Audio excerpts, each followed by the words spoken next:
What is going on, everybody? Welcome back to Coffee with Dudes. Got another solo one for you this week.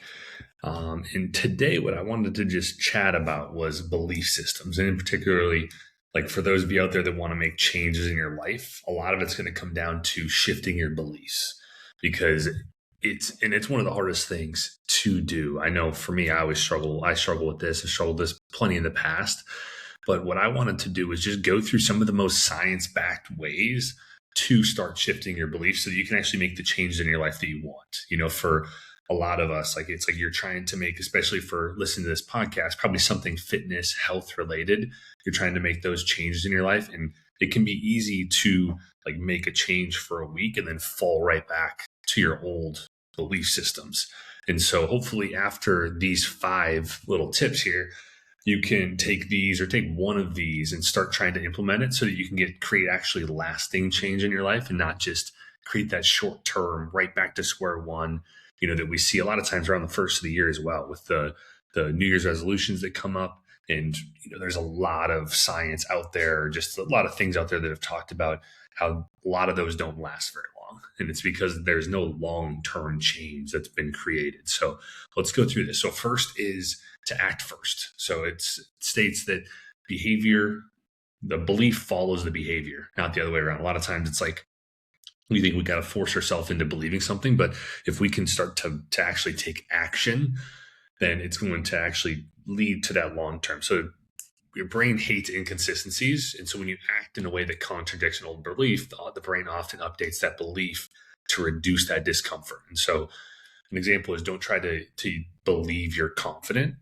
Take small confident actions and then your brain's going to catch up. And so an example would be, if you speak once in a meeting, your brain starts to update to maybe I'm not as bad at this as I think. And then you start to actually, over time, it's not just one rep, you continue to make those same actions and then your brain will start to follow suit. The belief system will start to follow suit.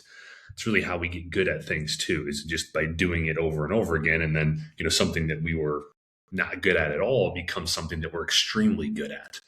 Number 2 is prediction error. So just prove the belief wrong in real life, like poke holes in the belief system.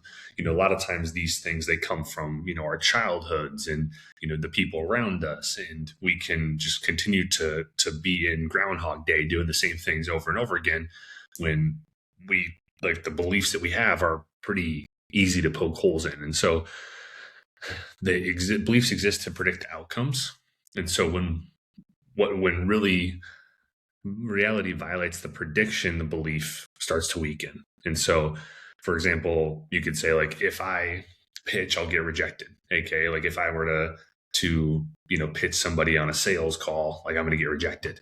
And you could just run an experiment. You pitch 5 people to the best of your ability. Maybe a few say yes. And now we start to actually poke holes in that.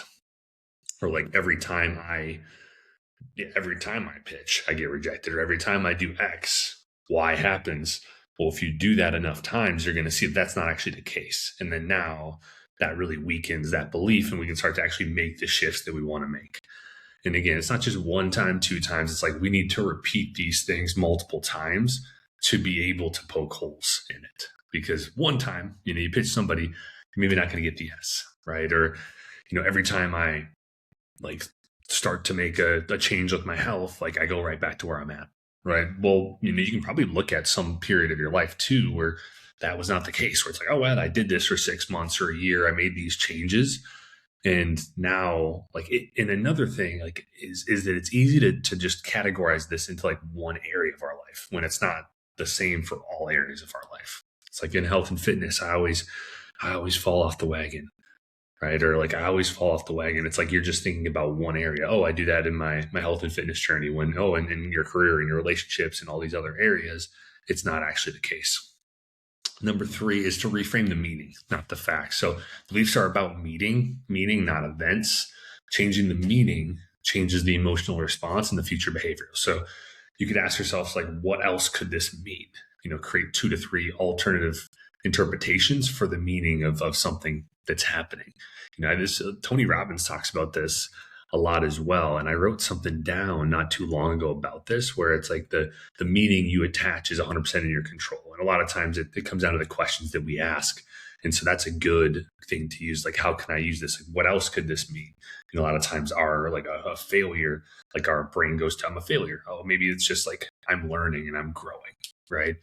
And so rejection equals, another example is like rejection equals I'm bad, right? That's not the case, right? That's just like one thing. It's like you continue to learn, oh, maybe I need to do more work and get a little bit better at this. And then, it's not going to be the same outcome. And then two more. So the last two, first off, this is identity, and number 4 is identity-based reinforcement. So self-perception theory plus identity psychology is what it's backed by. Like this, all these are backed by science. And this works because beliefs stick when they're tied to who you think you are.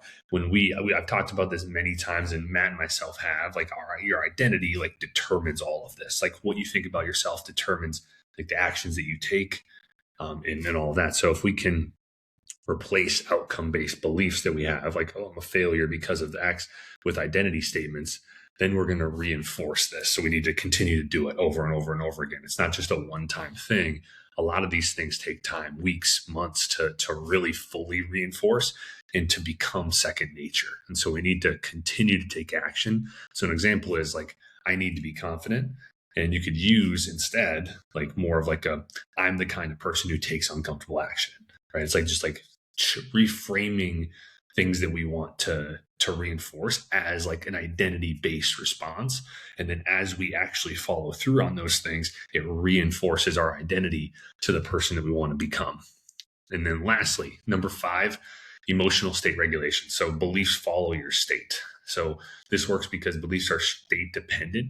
You literally think different thoughts in different nervous system states. This is really, really good. If you think about, like, if you're in a state of anxiety, your mind goes to, I can't handle this. When you're in a state of like calm relaxation, you think like it's manageable. And so if you can shift your physiology, and this is another thing that Tony Robbins talks about as well, is like we want to get ourselves into the best possible state, like before we make decisions, before we do X, Y. Like, a lot of times we just go into like some meeting and we're just like in the regular state that we're in, when we could even just take a minute before and change our posture, change our breathing to get ourselves into a more confident state for that meeting or for that sales call or whatever that is.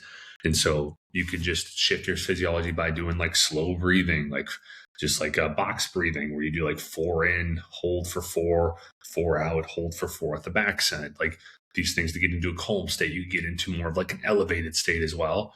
Like movement helps with this, getting out in the sun, like different stuff like that. And then you can reevaluate the belief. If we're reevaluating a belief from a lower state, we're not going to be able to change it. But if we reevaluate it from a higher state, it's going to go a lot bigger, like towards that. And so hopefully this has helped.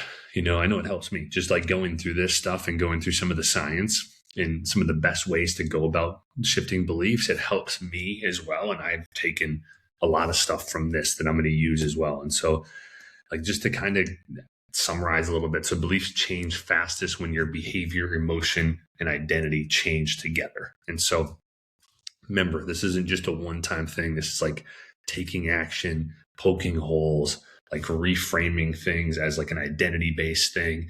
And that is going to help not only you shift these beliefs for you to lose the weight or get in better shape or, change your career, whatever it is, it's going to help you to actually let that stick for life or for like long periods of time instead of just a few weeks or a day. Or everybody's been there. And so hopefully this is helpful. If it is, all I ask is that you just send this to somebody who you think could help. Otherwise, appreciate you guys watching and listening every single week. Hope you have a great rest of the day. We'll be talking to you soon.